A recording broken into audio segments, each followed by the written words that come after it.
밤을 세워 지내사 주 예수 친히 기도로 근본을 보여주셨네.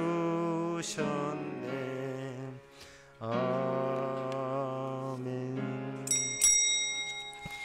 다 같이 묵도하심으로 낮 예배를 하나님께 드리겠습니다.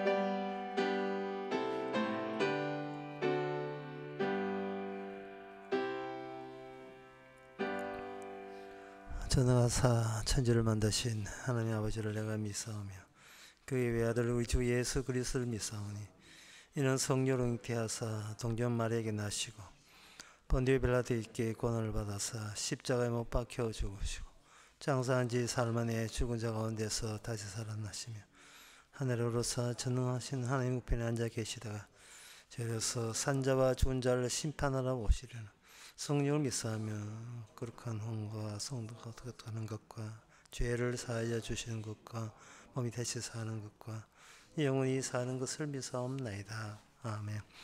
문들아 너의 머리를 들지어다. 영원한 문들아 들릴지어다. 영광의 왕이 들어가시리로다. 영광의 왕이 누시뇨 강하고 능한 여호와시요 전쟁에 능하신 여호와시로다. 하나님 아버지, 이 순간 우리들이 닫힌 문들이 영광의 문이신 주님 들어올 때 활짝 열리게 하여 주시옵소서. 그래서 혼자 홀로 살지 말고 저와 더불어 사는 그런 남은 생애가 되게 하옵소서. 예수님 이름으로 기도합나이다. 아멘.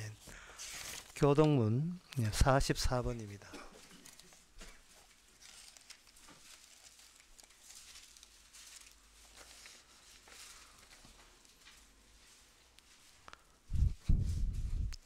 태초에 말씀이 계시니라. 이 말씀이 하나님과 함께 계셨으니 그가 태초에 하나님과 함께 계셨고 만물이 그로 말미암아 지은 바 되었으니 그 안에 생명이 있었으니 이 생명은 사람들의 빛이라. 참빛 곧 세상에 와서 각 사람에게 비추는 빛이 있었나니 세상은 그를 알지 못하였고 자기 땅에 오매 자기 백성이 영접지 아니하였으나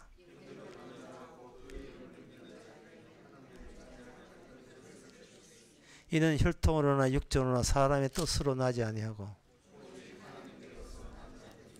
말씀이 육신이 되어 우리 가운데 거하시며 우리가 그 영광을 보니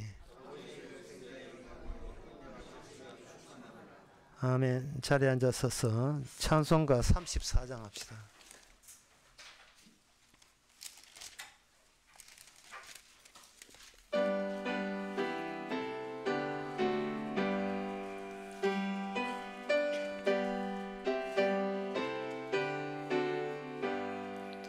전능왕 오셔서 주 이름 찬송케 하옵소서. 영광과 권능의 성부여 오셔서 우리를 다스려 주옵소서. 강생한 성자여 오셔서 기도를 들으소서. 택하신 백성을 축복해 주시고 거룩한 마음을 주옵소서. 위로해 주 성령 오셔서 건전거 주옵소서. 전능한 주시여 각 사람 마음에서 떠나지 마시고 계십소서. 성삼위일체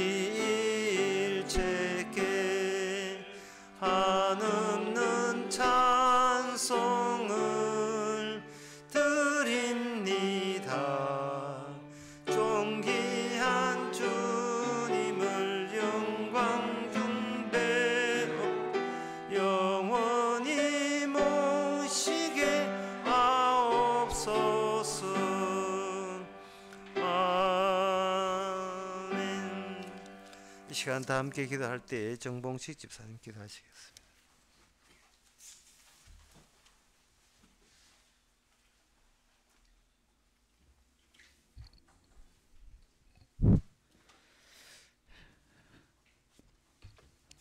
하나님 아버지, 지금까지 베풀어 주신 은혜에 감사드립니다. 복음을 안다 하면서도 여전히 세상적인 욕심과 헛된 경쟁심, 자기의 잘남과 능력을 가시하는 우상의 굴레 속에서 살아갑니다. 주님의 말씀과 십자가만이 우리의 삶의 표대이며 주님의 창조 섭리대로 세상이 영이 된다는 사실을 통해 주님만 바라보며 살아가게 하옵소서. 그리고 우리들이 하루하루 살아가는 것도, 우주의 만물이 존재하는 이치도 주님의 선물이여 은혜임을 알게 하시어 항상 감사하며 살아갈 수 있는 성도가 되게 하여 주시옵소서. 모든 걸 주님께 맡기며 예수님의 이름으로 기도드립니다. 아멘.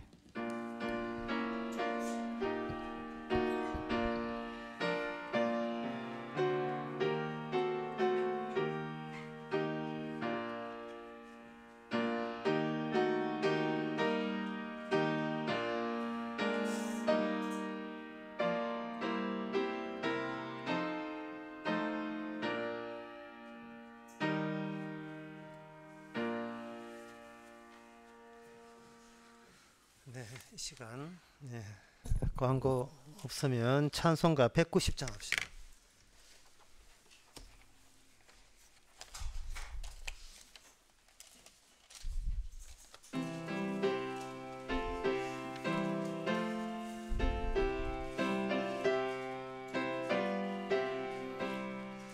샘물과 같은 보혈은 임마누엘 피로다.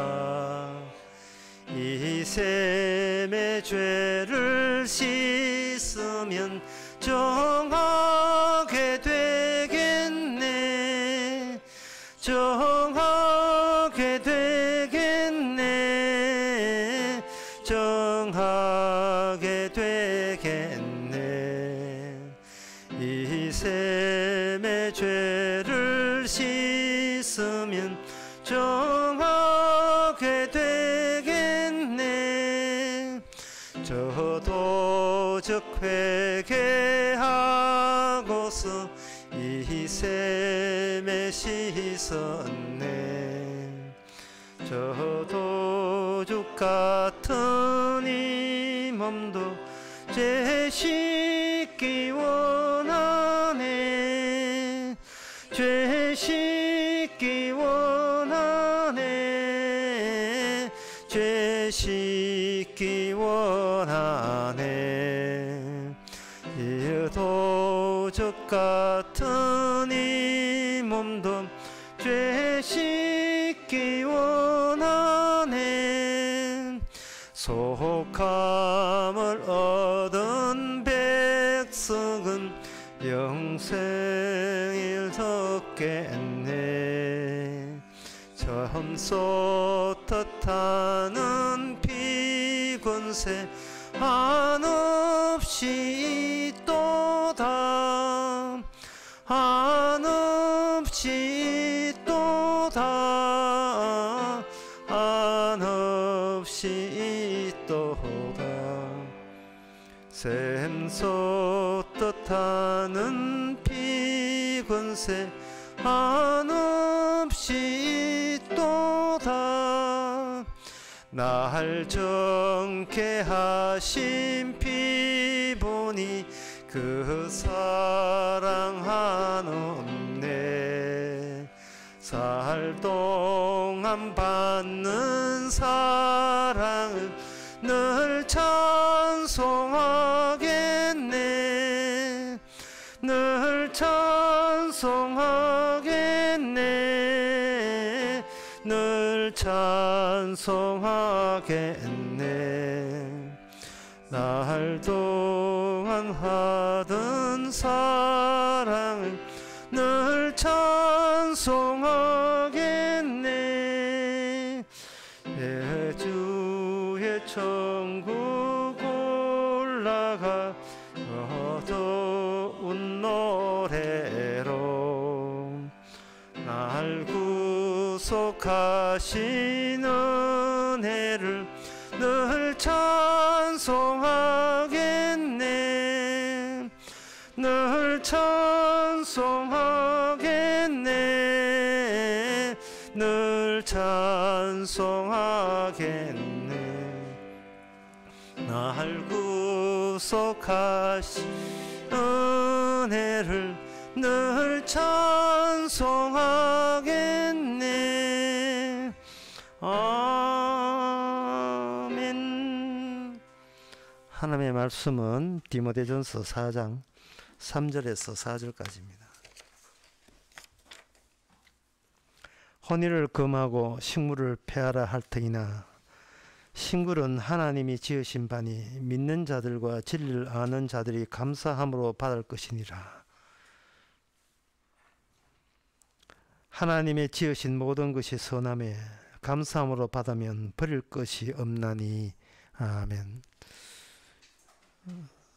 여기 혼인을 금하고 음식물을 피하라, 가려서 먹어라, 이런 건 먹지 말고 이런 걸 먹어라 하는 그것을 디모데전서 4장 앞절에 보면 이걸 가지고 귀신의 가르침이라고 이야기했습니다. 귀신의 가르침의 그 노림수가 뭐냐?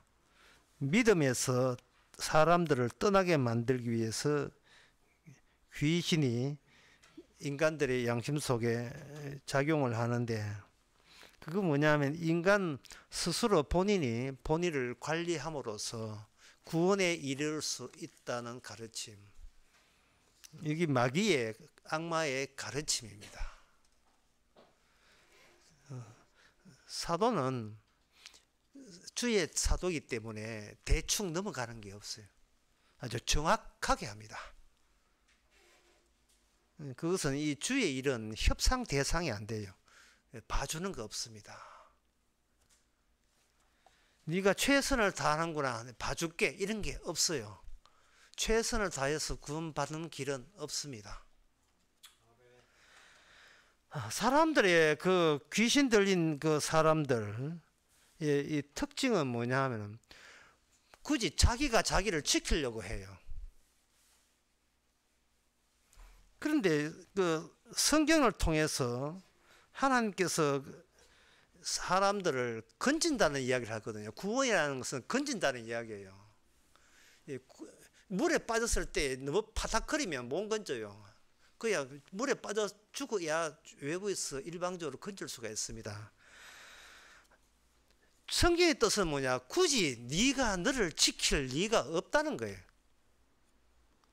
만약에 지킬 내가 있어버리면 맨날 하는 이야기가 나는 이랬다, 나는 이렇게 애썼다, 이렇게 노력했다, 이래 했다, 이 말이죠. 그렇게 나와요. 그러나 성경에서 말하는 것은 내가 뭘 했다가 아니라 주님이 이런 분이었다, 주님이 이런 분이었다를 이야기해야죠. 내가 나름대로 노력했습니다, 열심히 했습니다, 최선을 다했습니다, 그런 게 나오면 안 되죠. 그런데 그런 사람은 뭐 인간들이 결정할 수 없고, 인간들의 그 본성은 진짜 그냥 귀신 들린 거예요. 자기 자신, 쉽게 말해서 내가 누군지를 본인이 전부를 몰라요. 내가 누군지를 아는 분은 따로 계십니다. 우리 주님이 나에 대해서 잘 알지 나는 나에 대해서 몰라요. 그 주님께서 모든 인간을 지켜보시고 살펴보시는 겁니다. 인간에게는 눈이 박혀 있지만 우리 주님한테는 시선이 나오는 거죠. 여기서 제가 눈과 시선을 구분했는데, 인간은 눈이 박혀 있다는 것은 자기가 뭘 본다는 겁니다. 하나 예를 들면 어떤 그 복도에 가는데 복도에 우리 자신이 어떤 복도의 방에 열쇠 구멍을 자세히 들여다볼 때 이거는 눈이 하는 작용이에요. 이래 안에서 무슨 일이 있는가 이렇게 볼 때 내가 보는 것은 눈의 작용입니다. 근데 내가 나무방을 엿보고 있는 것을 복도 저쪽에서 어떤 사람이 나를 그걸 지켜볼 때 그거는 시선이 되는 거예요. 타인의 시선이죠. 그럴 때 우리가 한창 정신 발려가지고 열쇠 구멍선을 뭐 하가 보고 있는데 보니까 그런 행동을 하는 나를 누가 지켜볼 때 우리는 그 앞에 어떤 수치감을 느끼는 겁니다. 그래서 인간은 내가 누구를 보는 건 되지만 나를 지켜보는 자가 따로 없기를 바라고 있어요. 인간은.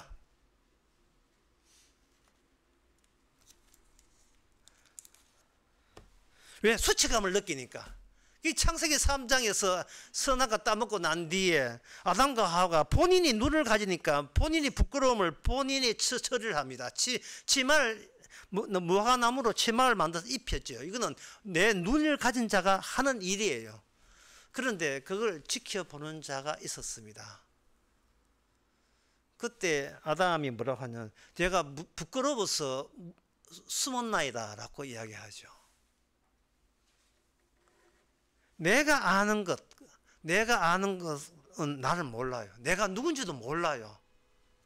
그냥 어떤 결과를 우리는 내 주어진 어떤 시선의 결과대로 움직일 뿐입니다.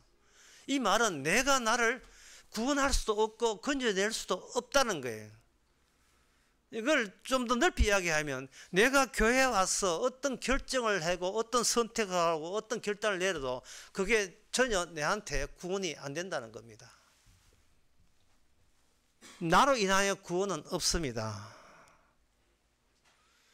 그런데 인간은 뭔가 귀신 들리는지 내가 자꾸 나를 만들어 나가려고 해요. 성경에 성도가 있으니까 성도도 내가 만들려고 해요. 내가 재료를 해서 내가 노력을 집어넣어서 내가 성도로 거듭나려고 시도합니다. 내가 생각한 신앙이 가는 것은 내가 만든 신이에요. 주님은 인간 만든 신을 용납하지 않습니다. 오직 주께서 남기는 것은 주님의 시스만 남기죠. 내가 그동안 무슨 짓을 하고 있는지, 교회에서 무슨 짓을 하는지 그것만 쳐다보고 있는 거예요. 남의 시선이 부끄러우니까 1년에 11월 달쯤 돼가지고 뭐 하냐 하면 자기를 가면 만들어서 자기를 분장하는 거예요. 할로윈 데이를 하는 그게 그 축제. 예.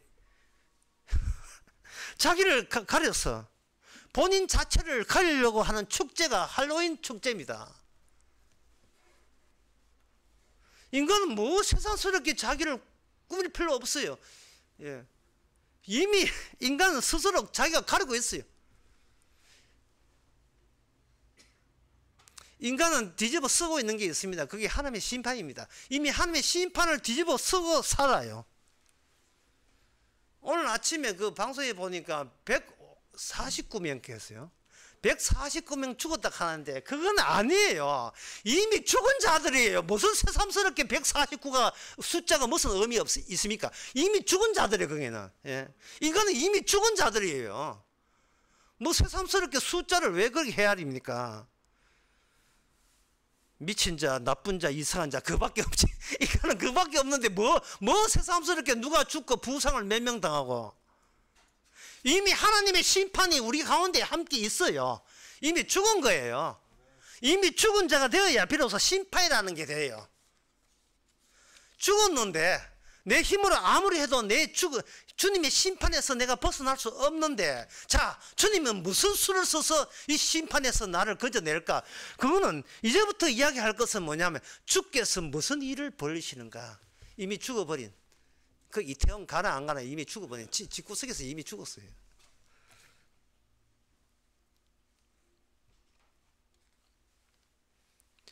주님께서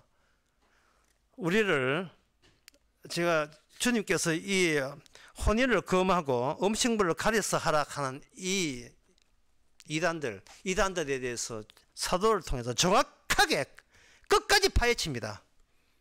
아까 했죠. 대충 넘어가는 게 없다고요. 정확하게 합니다.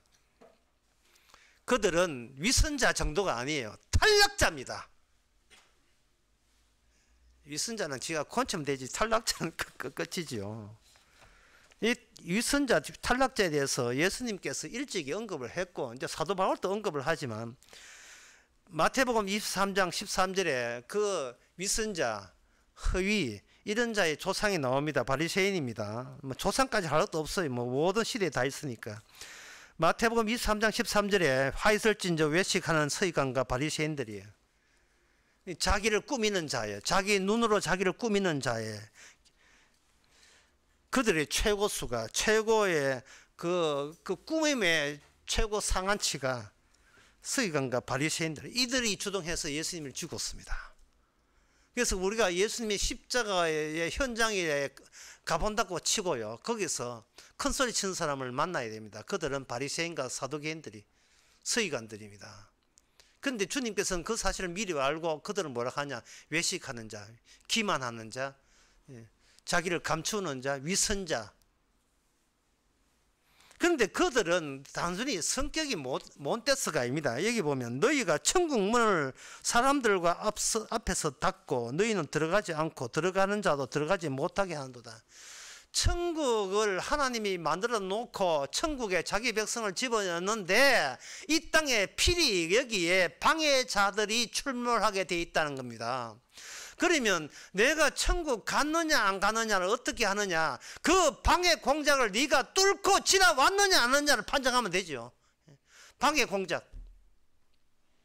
그 방해 공작이 뭐냐?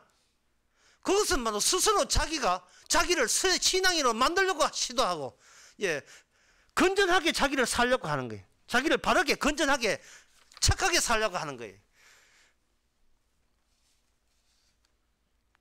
착하게 살자는 건 조폭들이 하는 구호죠.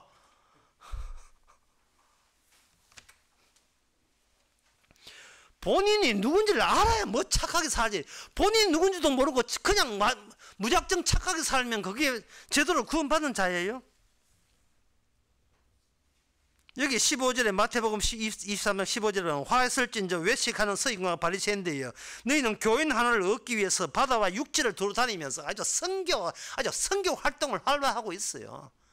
뭐 옥수수를 하든지 뭘 하든지 선교 활동을 하고 있습니다. 그러나 여러분들이 사도행전을 보고 성경을 보면서 알아야 돼요. 전도는 사람이 할 수 있는 게 아닙니다. 전도는 사람이 못해요. 전도는 순전히 하나님의 일입니다. 그래서 상대방이 복음을 원하기 전에는 복음 전하지 마세요. 개돼지한테 복음 전할 필요 없어요.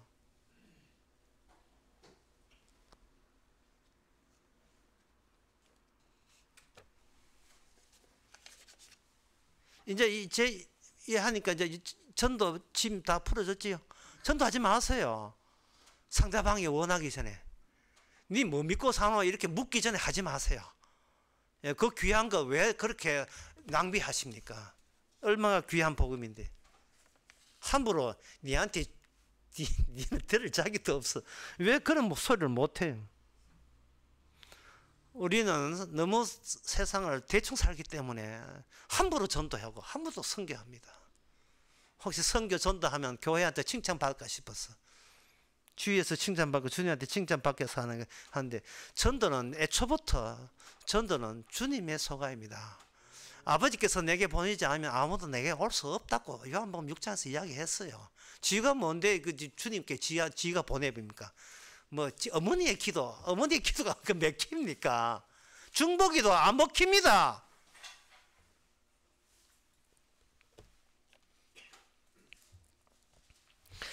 주님께서 우리를 이제 건져시는데 먼저 인간이나 치고 돌파할 수 없는 장애물부터 먼저 사도행전과 바리새인과 서기관들을 대표로 해서 우리 환경, 삶의 환경, 일상의 환경 자체가 사도행전과 바리새인, 서기관들의 취향으로 가득 차게 만들었어요. 그것은 그 바리새인과 서기관과 그 사두개인이 자신의 위선을 스스로 돌파할 수 없듯이 우리도 눈이 있기 때문에 내가 보고 싶은 게 있기 때문에 우리는 나 위선과 나의 허세를 내가 내 힘으로 돌파할 수가 없습니다. 그렇기 때문에 주님의 일이 새삼스럽게 새롭게 낯설게 다가오지요. 내가 못하는데 주께서는 내가 못하는 것을 주께서는 어떻게 하실까? 주님의 주특기 중에 하나가 청소하는 거예요. 소재하는 겁니다. 소재하는 것은 쓰레기 같은 게 필요 없을 때 치우는 걸 소재라 해요. 분명히 여기 머리카락이 있었는데 청소하고 난 데는 없어졌어요. 그러니까 주님의 주특기는 뭐냐? 있는 나를 없애버리는 겁니다. 참 쉽죠? 있는 나를 없애버리는 거예요. 그게 주의 일이 그렇게 되는 거예요. 뭐 천국 가고 싶습니다. 없어져. 구원받고 싶다. 저리 가. 없어. 내가 치울 거야. 우리는 헤어질 결심을 해야 해요. 내가 나로부터 헤어질 결심을 해야 됩니다. 주님은 이렇게 묻습니다. 내가 만만하니? 우리는 이렇게 대답해요. 제가 그렇게 나쁜가요? 나쁘지요.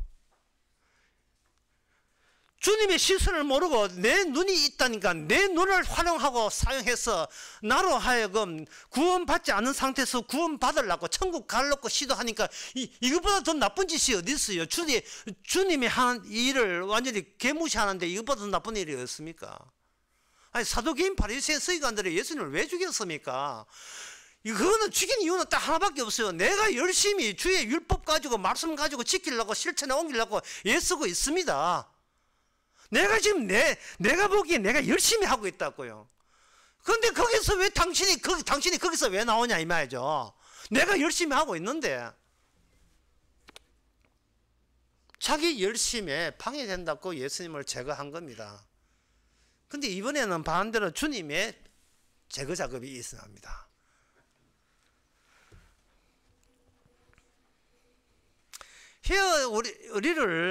우리가 우리 자신과 헤어지도록 그렇게 조치를 합니다. 근데 우리가 헤어진다는 그 이야기가 무슨 이야기인지 못 알아들어요. 알아듣지를 못합니다. 왜냐하면 내게 일어난 일은 내게와 내 위신과 관련돼서 내가 떠안고 가야 될 인생의 일이거든요. 내가 껴안고 갈 일이에요.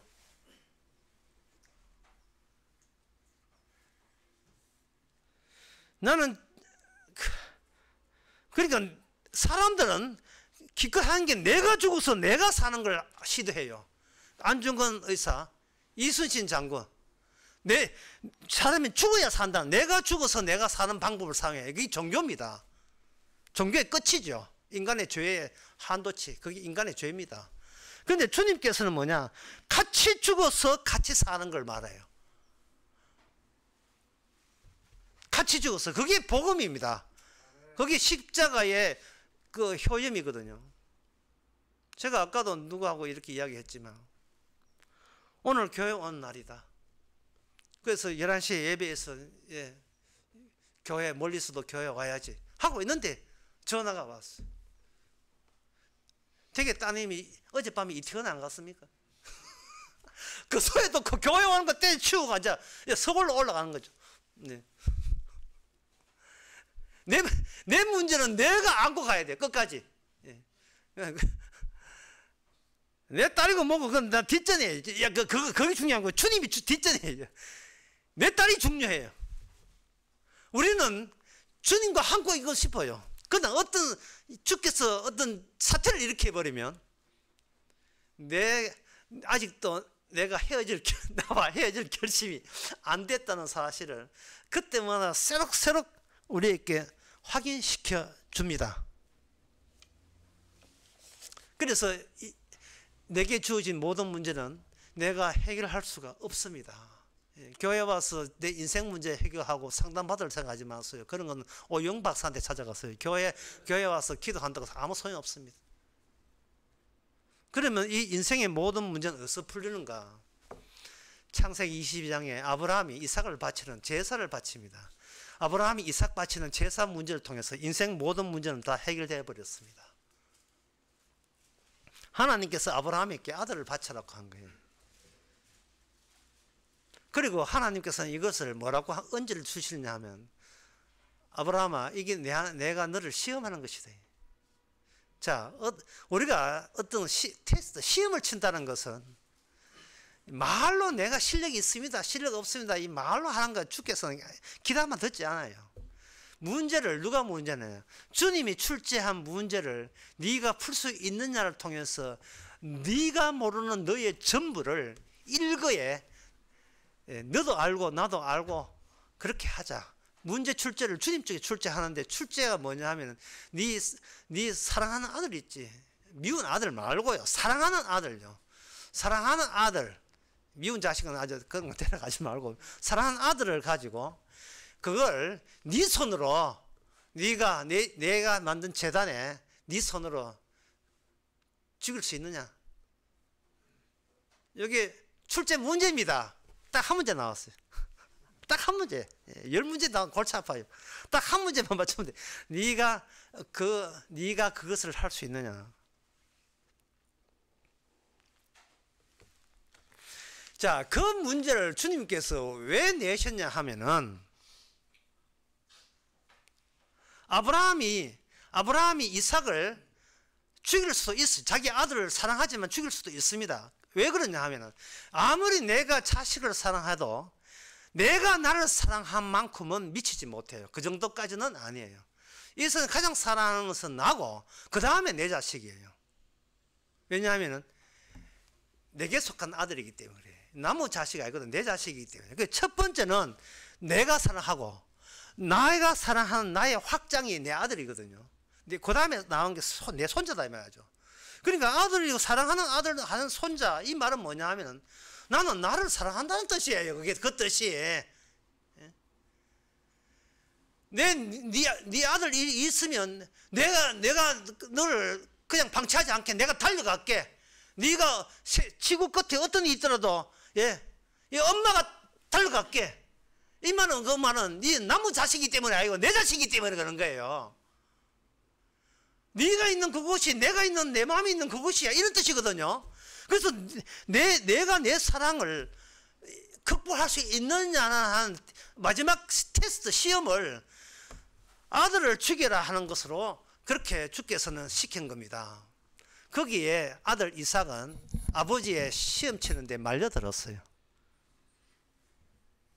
쉽게 말해서 아버지 운전면허 따는데, 아버지 운전면허 운전하는데 거기에 바퀴에 깔린 거예요. 아들이 거기 말려들어서 깔린 거와 똑같은 거예요. 자기 문제. 그런데 이러한 일에 이러면 너무 참혹하다, 너무 심하다 이렇게 생각할 수도 있는데, 예수님이 아버지 되신 하나님, 아들 되시는 예수님이 아버지로부터 시험 받을 때 거기에 말렸던 자가 구원받는 사람이에요. 거기에 말렸던 자, 그게 십자가에 말렸던 자라고 표현해야 돼요. 됩니다.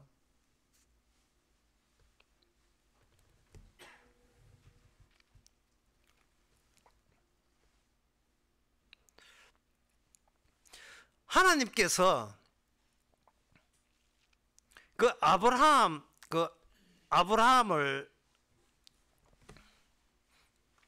아브라함을 이렇게 부르신 것은 아들을 죽이는 게 목적이 아니고요, 인간 속에 희생양이 들어오는 구조적 장치를 아브라함의 재산을 통해서 개시하려고, 시작을 하려고 한 겁니다.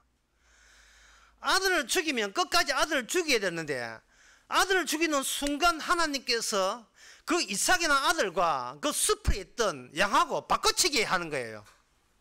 그럼 바꿔치기 해버리면 이 인간, 미치고 더럽고 나쁘고 이상한 주님의 심판이 있는 인간 속에 난데없이 하나님이 준비된 영원 창세부터 준비된 하나님의 희생양이 이 자리에 내부로 들어오는 장치를 아브라함의 제사를 통해서 시작을 하는 거예요. 이렇게 되면 인생의 모든 상담할 것, 사소한 문제가 일거에 해결 다 돼버렸어요. 모든 인생 문제는 어디서 생기는가? 내가 나를 못 놓기 때문에 생긴 거예요. 내가 나를 끝까지 사랑하기 때문에, 하나님보다 나를 더 사랑하기 때문에 생긴 거예요. 그래서 주님께서 십자가를 이야기했어요. 뭐냐? 자기를 부인하라 하죠. 그래서 교회에서 열심히 되는 사람 보게 되면 그거는 단순하게 믿은 자가 아니고 탈락자입니다. 예수 믿었어요? 이제 남은 것은 바르게 사는 겁니다. 그런 소리 하는 목사도 탈락자고 그걸 듣고 아멘 한 소리도 다 탈락자예요. 그러니까 그런 교회가 있어줘야 돼요. 그리고 왜? 그 교회나 우리나 똑같은 마음이기 때문에. 예수 믿고 난 뒤에 이제는 이제 남은 것은 구원은 받아놨고 챙겼고 이제 남은 것은 이 땅에 복 받는 건데 복 받는 방법은 착하면 되지 뭐. 이러한 자연스러운 생각 어느 누군들 안 들겠습니까? 예, 구원은 받아놨고 보험 들어놨으니까 이제 남은 것은 바르게 살면 내 가족 내 식구 잘 복 받을 것이다. 이런 생각은 자연스럽게 든다 이 말이죠. 왜 성도에게도 그런 생각이 듭니까? 그거는 성도로 하여금 주께 하신 일을 계속 확인시켜 나가는 거예요. 그래서 주께서 뭘 하셨는가? 네 안에 내가 준비한 양이 들어온 거예요. 그런데 그 아브라함의 시험에서 아브라함은 전혀 몰랐던 게 있어요. 뭐냐 하면 수풀에 근처 양이 하나 붙잡혀 있다는 사실을 하나님께서 말씀으로 임세 중에 알리기 전에는 전혀 몰랐던 겁니다. 하나님께서 말씀하기 전에는 저는 몰랐다는 거. 이 문장 이걸 다시 말씀드리겠습니다. 인간은 아는 게 전혀 없다는 이야기예요. 인간은 개코도 아무것도 모르면서 교회 와서 천당 가려고 시도하고 있어요. 내가 누군지는 모르면서. 그리고 성경도 봅니다. 성경 보면서 성경 백도 청독을 합니다. 성경대로 살려고 합니다. 큐티도 합니다. 아무것도 모르면서. 본인도 모르고 성경 내용도 모르면서요. 성경 내용은요, 옆에 양이 있다. 요 핵심이 성경 내용이에요. 네가 열심히 하고 실천에 옮기다가 성경 내용이 아니고 새롭게 알려줘요. 성경 안에 주께서 준비한 희생양 나 있다. 그 희생양이 튀어나올 거야. 그게 성경 전체 내용이에요. 그게 성경은 내게 대해서 증거하는 것이다. 요한복음 5장 말씀 나오지요. 39절. 이거는 성경을 천독 봐서 아는 게 아니고 성령께서 알려줘야 돼요. 성경 본다고 해야 뭐 문자 봐서 뭐 하는데. 이 성경 봐야 신학 박사밖에 안 돼요. 그래 신학 박사가 탈락자지 뭐야. 성경은 한 가지만 이야기합니다. 예수 그리스도에 증거하는 거예요. 그런데 그 예수 그리스도는 내가 성경을 통해서 알아낸 예수님이 아닙니다. 그는 날 사랑한 상태에서 나온 예수님이에요. 예수 사랑하심에 그 예수 있잖아요. 날 좋아한다는 예수. 그 예수는 내가 만든 우상이거든요. 그런 예수는 존재하지 않습니다. 내가 몰랐던 예수님이에요. 어떤 전제를 통해서 주님은 나를 사랑하시고 하나님은 나를 사랑하시고 주님은 나를 사랑하신다를 꽉 안고 있는 내가 그동안 한치도 몰랐던 주님은 나를 사랑한다고 철저까지 믿었던 그 예수 범주에 들지 않는 낯선 예수예요. 낯선 예수님이.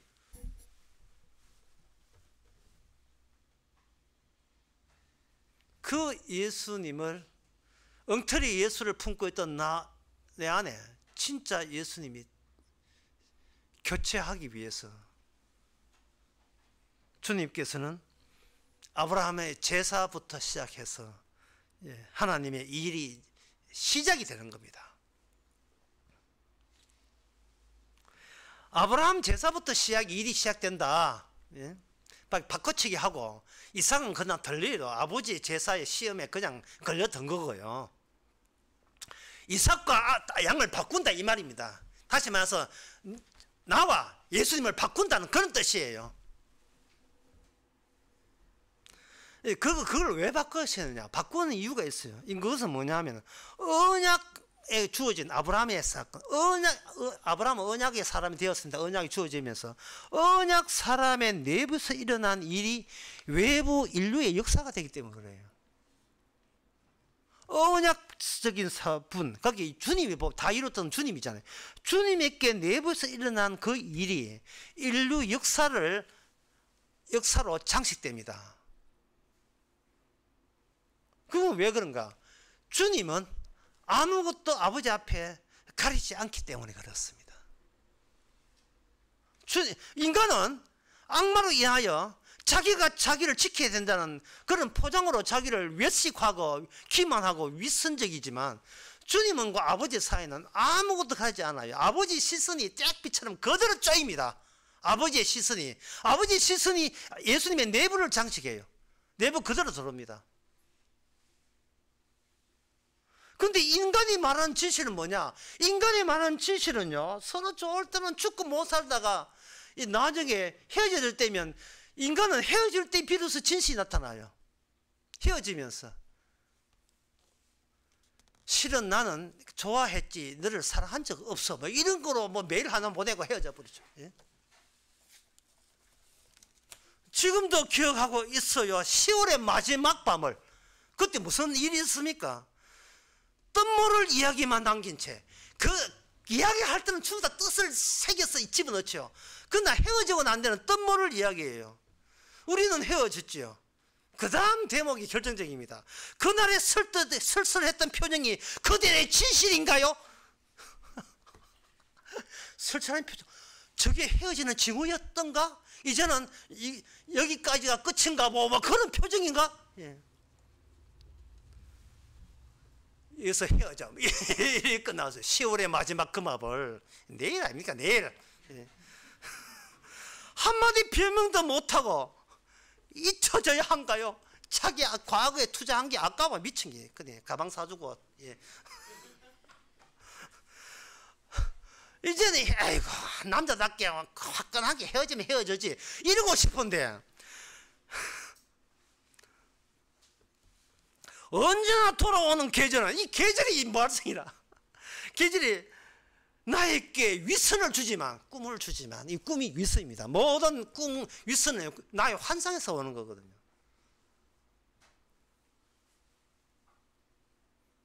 이룰 수 없는 꿈은 슬퍼요. 나를 울려요. 오. 예. 예. 뒤에 누가 왔네요. 뒤에 누가. 예.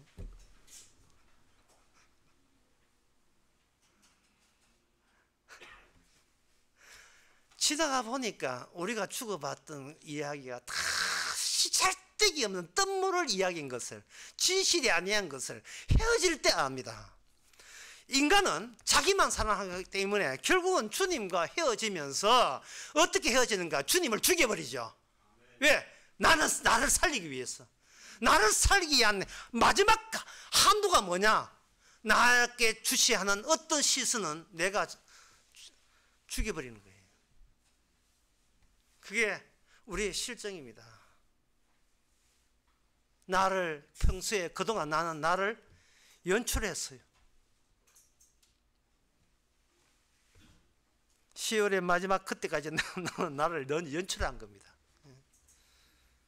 주님께서는 이삭의 제사를 통해서 하나님의 양과 인간을 바꿔치기 하는 그 장치를 아브라함의 제사부터 시작하는데, 그걸 언약이라고 해요. 약속이라고 하는 겁니다. 주님의 시선이, 예수님의 눈이 있지만 주님의 아버지의 시선이 너무 따갑게 느껴지니까 주님은 이렇게 해야 합니다. 아버지여, 내 뜻이 있지만 할 수만 있거든 지나가게 해 주옵소서. 하지만 내 뜻대로 마옵시고 주님 아버지여, 내 뜻대로 하지 않게 하옵소서. 이게 기도예요. 기도에서 응답받는 것이 아니고 응답이 먼저 있고, 기도는 거기에 그 칸을 메워 나가는 겁니다. 주님은 그 칸을 메우기 위해서 얼마나 기도했던지 땀방울이 핏방울처럼 됐어요. 주님의 응답은 뭐냐? 나에 관련된 모든 것에서 나를 떼어놓는 거예요. 헤어지는 거예요. 사랑하는 아들 이삭을 떼어놓는 거예요. 아버지로부터.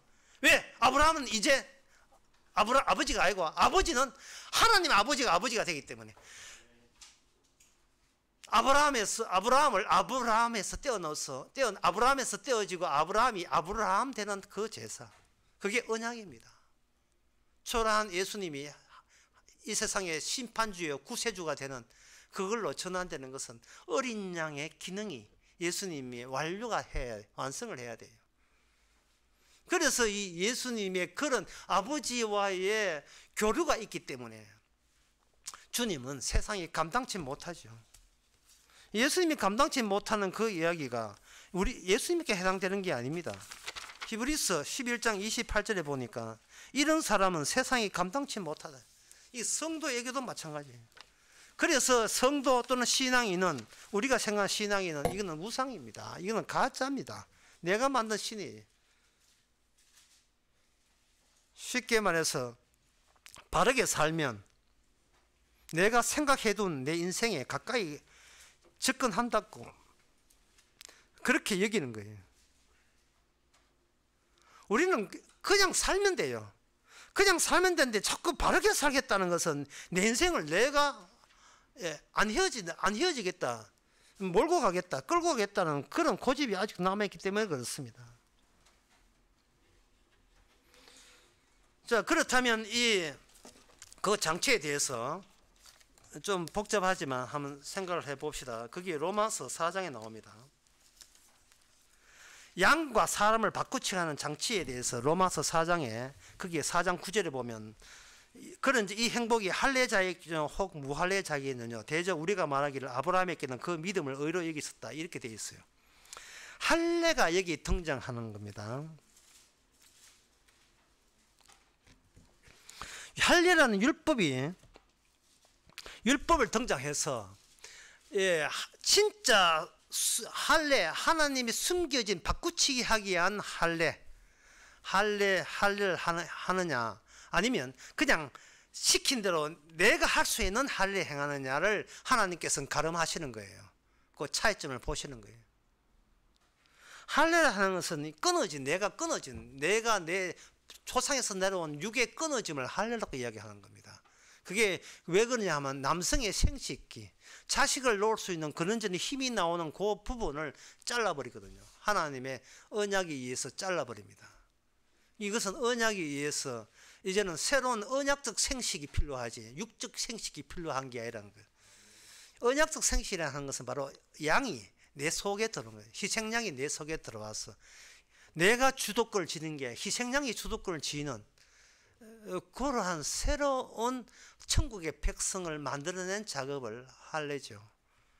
그런데 그 할례가 인간이 할 수 있는 할례를 넘어서서 인간의 방해를 무릅쓰고 어떻게 넘어오는가. 17절에 보면 기록된 바 내가 너를 많은 민족의 조상들을 세웠다 함과 같으니, 이 아브라함에게 이 말을 할 때 아브라함은 전혀 자식이 없다는 것을 감안해 주시기 바랍니다. 그리고 하나님께서 천사 둘 대하고 세 명이 아브라함을 찾아왔을 때 약속을 주는데 그 약속이 바로 이삭이었고, 이삭은 여기 17절에 4장 10절에 보면 없는 데서 있게 했다 이렇게 돼요. 없는 데서 있게 하는 거예요. 없는 데서 있게 하는 그런 존재로 바꾸어주는 그것이 하나님이 준비된 성도입니다. 없는데, 그게 나에게는 성도가 없었는데 성도가 내한테 생겨버렸어요. 내가 성도가 됐다는 것은 내 생각에는 전혀 없는 일이 벌어진 거예요. 없는 데도 생기는데 없어서 생겼다는 것을 어떻게 확인할 수 있느냐, 그 뒤에 나온 거냐 뭐냐면 죽은 데서 살게 하는 거예요. 죽은 자가 14절에 죽은 데서 살게 하는 거예요. 없는 데서 있게 하고 죽은 데서 살려는 이것은 일단은 있는 것을 부정하고 살아있다는 걸 부정하기 때문에 인간들 생각에는 전혀 예상 못한 일이 벌어진 거예요. 우리 몸을 하나의 그 변화의 현장으로 보는 겁니다. 전혀 예상 못한 거예요. 불을 가까이 하면 죽는다. 깊은 물에 가면 빠진다. 사람 많은데 압사당한다. 충분히 예상할 수 있는 겁니다. 우리나라 경찰은 예상 못했지만 충분히 예상할 수 있는 거예요. 그러나 내가 예상 못한 것이 무엇일까를 내가 몰라요.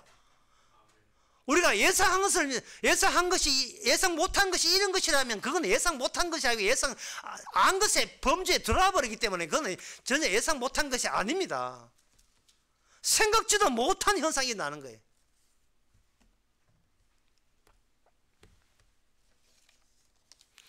그렇다면 내가 정말 구원받은지 어떻게 하느냐? 그거는 우리의 내가 어떻게 이렇게 외식적으로 행동하는 거, 뭐 내가 신앙대에서 어떤 행동을 하면 되지, 이런 거 말고, 예. 우리 내부를 쪼개봐야 되겠죠. 우리 내부를 쪼개보는 거예요. 오늘 본문에서, 오늘 그 디모데 전서 4장에서 혼인도 금하고 음식물을 폐한다. 이건 인간이 할 수 있는 거예요. 하나님을 위해서 결혼하지 혼자 사고, 예, 이런 음식은 뭐 개구 같은 거 먹으면 안 된다. 이거는 못 빼인 거기 때문에 개구이 먹으면 안 된다. 이런 것은 인간이 할 수 있는 거예요. 이건 말고 예상 못한 식으로 네가 모습을 보이는 게 뭐냐? 그것은 우리의 내부를 잘라봐야죠. 그래서 이런 이단들, 이런 외식하는 자들이 생각도 못한 것은 주님께서는 우리의 내부의 절단면을 본다는 사실을 모르는 거예요. 절단면을.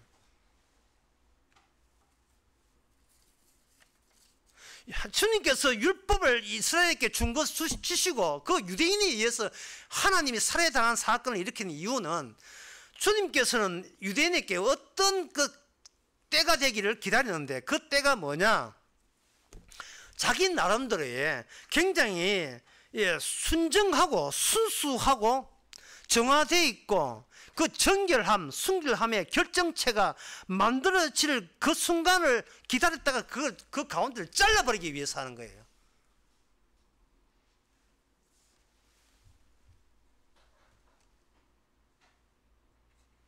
인간은 성경을 보면서 자기를 건전하게 만들려고 애를 씁니다. 나 이제 예수 믿었으니까 성경 보니까 하라가 왜 이리 많아. 그러나 다는 못 지키지만 열심히 최선을 다해 하게 되면 그 정성은 알아주시겠지 하고 자기 정성을 믿고 열심을 믿고 최선의 노력을 믿고 이걸 해나갑니다. 그렇게 하면 남는 게 뭘까요? 그럼 나의 갈수록 건전해지고 내가 정결해지죠. 내가 거룩한 것 느껴지고 내가 스스로 불의와 부정을 끊어내려고 애를 쓸 겁니다. 여러분들이 그 김밥 만들 때 김밥의 꼬투리 있잖아요. 그 꼬투리를 잘라내죠. 잘라내고 뭐만 나왔습니까? 순정품. 김밥 잘라낸 순정품 그거만 남죠. 주님께서 순정품 김밥 그 한가운데 잘라버려요. 자, 네가 할 건 어디까지 했나? 제가 이게 순수한 김밥만 남겼습니다. 그래 가져와. 그 중간을 그 가운데를 잘라버려.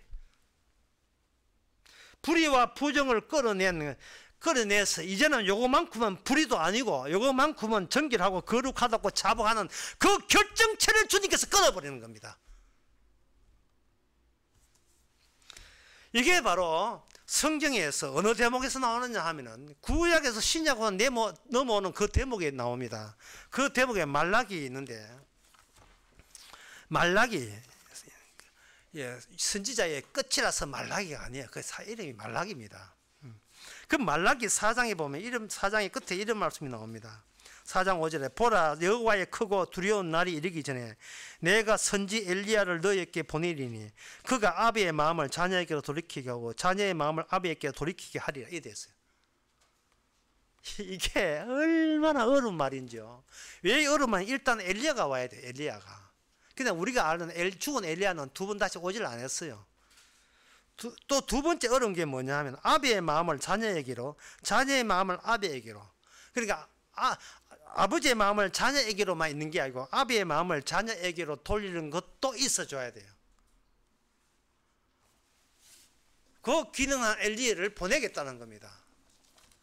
그런데 막상 그래야 이제 메시아가 오는데, 마지막 선지자가 그래 하는데, 또는 엘리야 자체가 선지자이기도 하고요. 막상 신약이 오게 되면 누가 왔느냐 하면은 세례 요한이 왔어요. 세례 요한이 엘리야냐? 세례 요한이 과연 엘리야일까? 이게 마태복음 14장 8절에 보면 이런 말씀 나옵니다.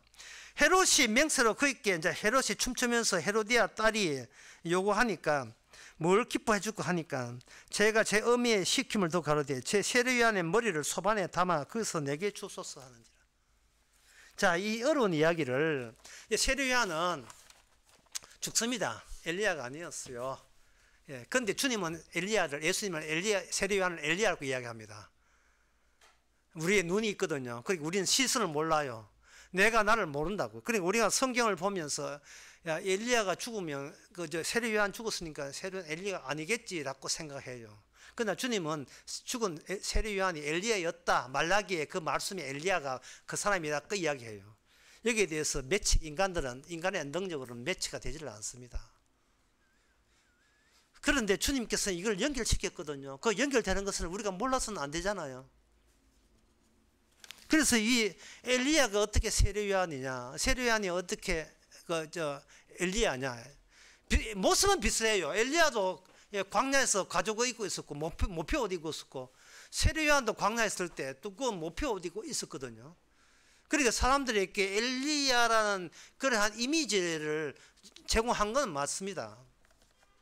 근데 말라기하고 딱 견져보면 이게 안 맞지를 않아요. 이게 그 내력이 이렇게 돼요. 그 내력을 이야기하기 전에 어떤 팝송의 가사를 이렇게 제가 설명할 수밖에 없어요. 내가 좋아서 하는 게 아니고 이게 쉽기 때문에 하는 겁니다.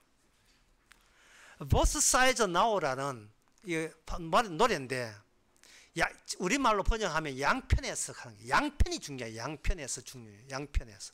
이 노래가, 요 근래 유명한 노래가 2020 올해 아카데미상 작품상에 나온 주제곡입니다. 코다라는 노래예요. 노래에 나왔던 핵심적인 노래입니다. 코다라는 뜻은 후주, 음악에 제일 다 끝났는데 여지를 남기면서 있는 것이 전주와 반대말 후주라는 게 이 코다인데, 그 코다라는 영화의 핵심 그 주제 영화로 노래로서 이 옛날 노래가 들어가 있어요. 그 가사를 보게 되면 가사가 세 부분 되어 있는데, 하나는 구름에 대해서, 하나는 사랑에 대해서, 인생에 대해서 이야기하고 있는데, 왜 이 이야기를 하느냐 하면, 내가 한편에서만 봤다는 거예요. 구름을 한편에서 보고 참 좋게 봤다는 겁니다. 줄지어 떠다니는 천사의 mer길을 갖기도 하고, 공중에 떠 있는 아이스크림 성들, 깃털과 만드는 계곡들, 난 구름을 그렇게 보았다는 거죠. 그런데 구름을 그렇게 본 게 아니죠. 어떤 구름은 뭐냐, 먹구름이 되어서 비와 눈을 우리에게 뿌리고 내가 태양을 가리는 일도 있지요. 그래서 이 구름은 from up and down, 위에서 아래까지, 밑에서 보는 것과 위에서 보는 것과 다르다는 겁니다. 양편에서, 노래 제목이 양편에서, both sides now, 양편에서 봐야 된다는 거예요. 그래서 말하기를, 아직도 난 어쩌면 내가 기억에 있는 구름은 환상일 뿐, 구름 실체를 모르겠어, at all, 전혀 모르겠어, 이런 내용을 갖고 있어요. 그 다음에 이 구름만 그런 게 아니라 사랑도 그렇다는 거예요. 사랑은 마치 놀이동산 관람차처럼, 그때는 동화가 현실처럼 되는 것처럼 사랑을 그렇게 보았다는 겁니다. 그러나 사랑은 떠날 때 되면 쇼를, 그동안 저 남자 저 여자 만나가지고 어떤 남들 보여주기 위한 쇼를 벌렸다는 거예요. 쇼, 위장하는 쇼를 벌렸다는 거예요. 그들을 웃게 하고 아직 마음이 있더라도 결국 마지막에 남는 결심은 뭐냐, 너의 전부를 드러내서는 안 돼. 이제 사랑을 양쪽에서 보게 돼서, from give and take, 주는 쪽과 받는 쪽에서, 사랑은 내가 한다는 쪽만 생각하지 말고 받는 쪽에서 과연 사랑일까를 생각했는가를 생각해 보라는 거예요. 양편에서 봐야 되는 거예요. 아직도 기억에 남는 건 사랑은 환상일 뿐, 사랑의 실체를 모르겠어. 전혀 모르겠대. 그리고 세 번째 테마에서 인생도 마찬가지죠. 인생이 올 때는 서로 인생 남들이 시선을 의식해서 보여주는 인생을 살았는데, 하지만 지나고 나는데 오랜 친구들이 점점 낯설어지고 그들이 고개를 저으면서 네가 변했어, 이렇게 이야기하는 거예요. 그래서 이 인생을 양쪽에서 보게 되었더니 어떻게 봤느냐, 이기는 쪽과 지는 쪽으로, from win and lose. 인생이라 하는 것은 이기는 쪽에 보는 인생과 진 쪽이 보는 인생이 서로 다르다는 겁니다. 그러니까 아직도 기억에 남는 건 인생은 환상일 뿐, 인생의 실체를 모르겠어. 이제 인생을 양쪽에서 보게 되어서 정상에서 바닥으로. 그러나 아직도 기억에 남는 건 인생은 환상일 뿐, 인생의 실체는 모르겠어. 전혀. 그런 내용이에요. 이걸 왜 하느냐 하면, 이게 창세기 15장 10절에 나와 있어요. 창세기 15장 10절에 보면, 아브라함이 그 모든 걸 취하여 그 중간을 쪼개고 그 쪼갠 것을 마주 보게 해요. 하나님께서 하나님과 아브라함에게 언약을 맺을 때에 그 재물을 바치라 할 때 그냥 바치지 말고 일단은 그 내부를 쪼개고 한쪽을 버리고 한쪽을 버리는 게 아니고 그 쪼갠 쪽을 버리지 말고 딱 남겨두라는 거예요. 남겼다면 여기서 보이지 않던 내부성이 보이게 됩니다. 그 내부성이 보이도록 약줄을 도열하듯이 놔두고 밤중에, 그러니까 모든 인간이 모를 때, 아무것도 모를 때, 잠잘 때, 밤 10시 한 20분 정도 모를 때, 한국의 성인들이 잘 때, 한국은 세 패입니다. 민주당 패 있고 국민의 패 있고 젊은 패 있고 세 패 있어요. 광화문에 이쪽에 5만 명이고 이쪽 5만 명일 때 이태원에 10만 명 모이고. 10시 10분에 그들은 할로윈데이 축제한다고 그거 다 모였어요. 양쪽 인간들이 몰랐던 그 내부에 딱 맞아 볼 때에 밤중에 하나님이 홀로입니다. 하나님이 홀로, 아브라함이 몰라요. 홀로 그것을 쪼개진 내부성 사이로 하나님이 불이 되어서 지나갑니다. 그게 뭐냐면 인간의 내부를 쪼개는 거. 거기서 바로 양의 피를 쪼개는 거기서 나타난 것은 피입니다. 피. 하나님의 피죠. 햄버거를 주잖아요. 치즈 덮고 상추 덮고 고기 패티 덮잖아요. 그걸 둘로 쪼개는 겁니다. 쪼개면 뭐가 보이느냐? 치즈가 보이는 게 아니고 패티가 보이는 게 아니고 절단면이 패티의 절단면, 치즈의 절단면, 상추의 절단면이 보여요. 거기에 또 애벌레의 절단 나오면 진짜 절단이죠. 깔끔하게 잘라낸 거예요.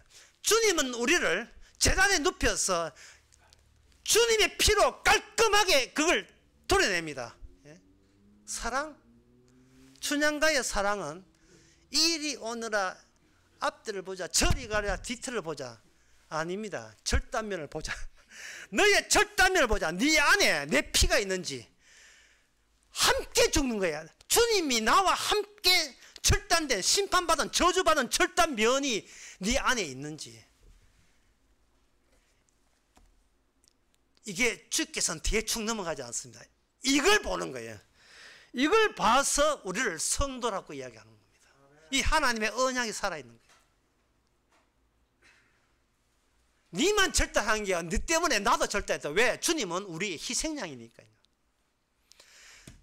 희생양이 들어와서 그때부터는 설건성은 톱질 하세가 아닙니다. 텍사스 전기톱 가지고 한꺼번에 잘라버리죠. 한꺼번에 우리를 잘라버립니다. 잘라버리면 우리는 주님과 함께 잘려지면서 언약에 다 이루었다가 피가 되어서 분출됩니다. 인생의 모든 문제요.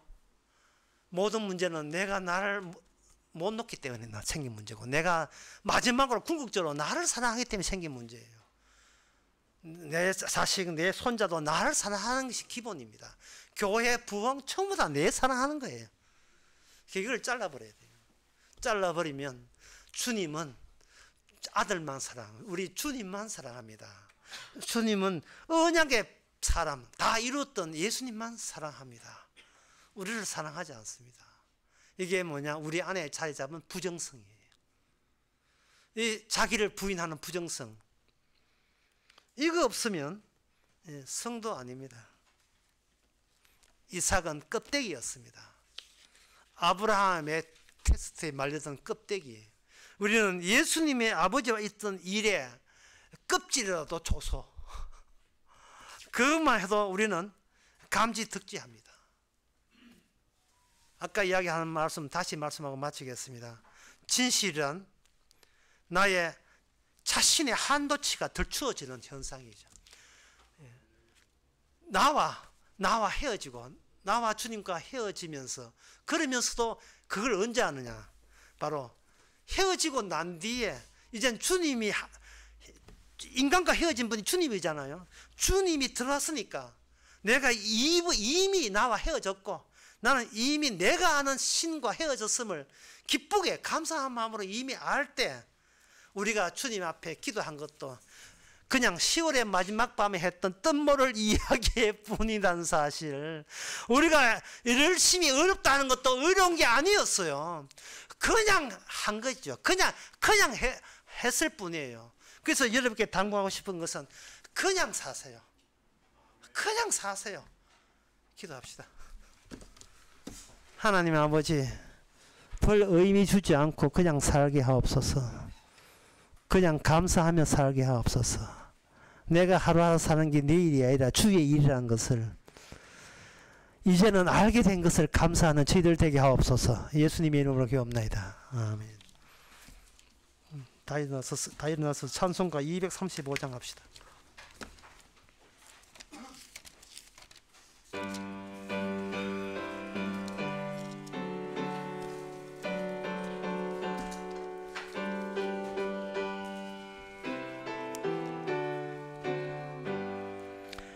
달고 오묘한 그 말씀, 생명의 말씀은